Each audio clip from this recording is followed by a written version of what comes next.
बिस्मिल्लाहिर्रहमानिर्रहीम। अस्सलाम वालेकुम। मैं हूं मुताहिर तुफ़ैल। आप देख रहे हैं विलेज व्लॉग इन पंजाब।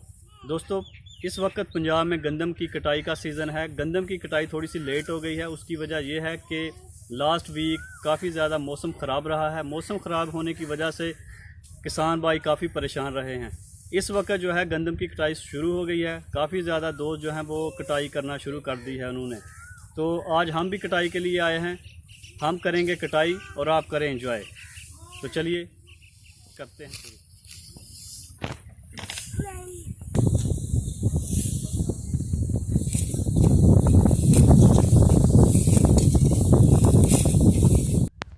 दोस्तों, 2 एकड़ ज़मीन में हमने लगाई हुई है गंदम की फसल। इसकी करनी है कटाई। कुछ तो करेंगे हाथ से और कुछ करेंगे रैपर से। तो चलिए करते हैं शुरू।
दोस्तों वीडियो अगर अच्छी लगे तो भाई के चैनल को सब्सक्राइब कर दें, लाइक कर दें और मेरी वीडियो को शेयर कर दें और साथ ही बेल आइकन बटन को प्रेस कर दें ताकि नई आने वाली वीडियो आपको बआसानी मिल सके। आप सबका बहुत शुक्रिया, दुआओं में याद रखिएगा। अल्लाह निगहबान। शुक्रिया।